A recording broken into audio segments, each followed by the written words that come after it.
This video is sponsored by Syde Hassle. So you can find a link in the description to learn more about Syde Hassle. So let's continue. Hi, it's KhoPhi here. So during the day in Kiambu township, there's literally no traffic.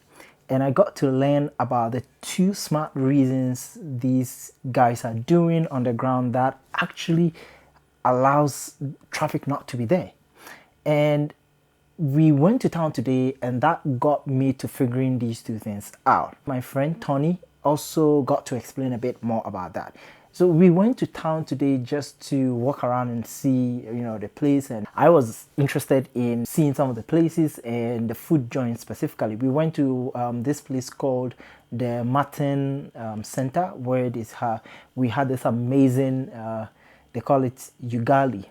So it was ugali with beef and kind of a beef stew, and they normally throw along the cabbage. And the interesting thing about the cabbage story is that they say the cabbage helps with digestion. So they know they are eating a lot of beef, so they throw in the cabbage so that you can have a better digestion when you are done eating or stuff like that. And it was amazing. The price too was great. I think we paid just about 170 shillings, which is about 85 cedis. So for those of you who don't know, let me translate for you.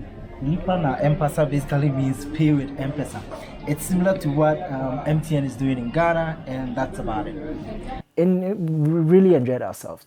From there, we decided to also walk around in town and got to see the different markets. So they have the closed one, they have the open one, and the food stuff over there, I gotta say, they look really fresh, and their prices are also reasonable, because when you see a cabbage, the size of a cabbage that is going for something like 1 cedi, you're like, how is that even 1 cedi? But those are really good prices and plentiful stuff.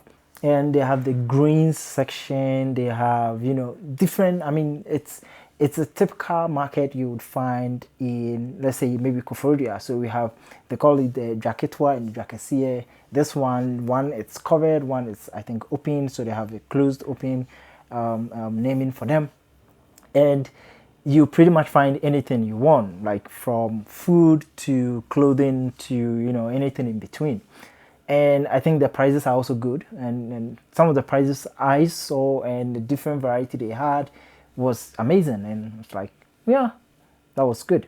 And then there was this thing I tried today. So I just got myself what they call what? Cocktail mandazi. This from where? Clean shelf, right? Yeah. I remember having this, I think 2 or 3 days ago when I went to their place, so it's pretty good. So we went to we call the place Clean Shelf. And they even have the slogan, they call themselves the oven fresh. Amazing, right from the bakery kind of food stuff. So bread and different options, like anything baked, anything. They have food options there where you get fresh servings and all that. When we were done with everything, it was dark, and that is how I got to understand the reason behind the pretty much no traffic within the Kiambu town during the day.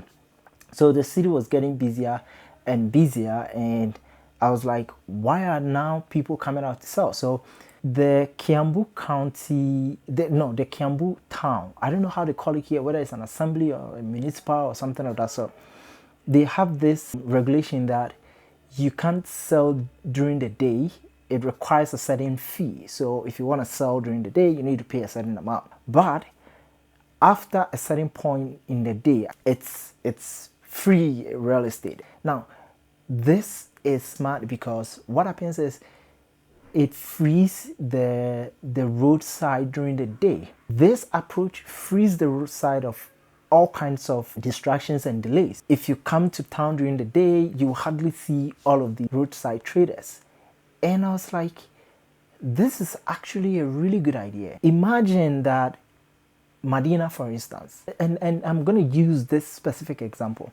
There's this computer shop in Medina. It's called Hub's Computer. They hardly get visibility. Right in front of them, they have traders taking over the whole place. So they've taken over the pathway, they've taken over the entrance to, and it's hard for, as a business owner like that, to have visibility. People, traders, and all that, compounded with the second reason that I'm about to talk about, can help reduce traffic. The next second thing is something I didn't realize, but immediately Tony talked about it, it jumped to me, and I was like, yeah, that makes sense. So the trotros in Kiambu here, the station they have, they don't use the main road passing through the town, so to speak. So immediately they head to town, they divert and actually go on a separate path. That is also smart. And you'll be like, why? Trotros are a source of traffic in towns. And I would use Kumasi, for example. So look at Kumasi right now. This is KJTR, and this runabout, you can spend about 1 hour to 1 hour 30 minutes just trying to go past this runabout, primarily because of the trot. They are picking passengers on the runabout, they are dropping passengers on the runabout, and so there's literally nowhere else for traffic to flow easily. But imagine that they had a bypass where they go there, and so people stop and come walk through the town, and so the trotros don't have to literally go through the town, stopping, picking passengers. It means that congestion won't be there. And that's the same thing happening here in Kiambu. So during the day, there's literally no traffic. Literally no traffic in Kiambu town here. These are two smart things that, observing that, I'm like, this is good. And I imagine something like that can be implemented elsewhere. That's been my day so far today. We also had a chance to go see the Kiambu Mall, which is almost empty because most of the shops there are not operational. So, hi, my name is KhoPhi. If this is your first time being on the channel, I am actually a Ghanaian and currently living in Kenya, trying to be on the street and experiencing the people, the culture, and their food and everything. So if you're interested, you can join me on this journey, and we share some of my experiences with you also. Make sure to click the subscribe button and also thumbs up, and leave your comments also in the comment section below if you have anything in mind you would like me to check it out. So thank you for joining me in this one, and hope to see you in the next. Bye.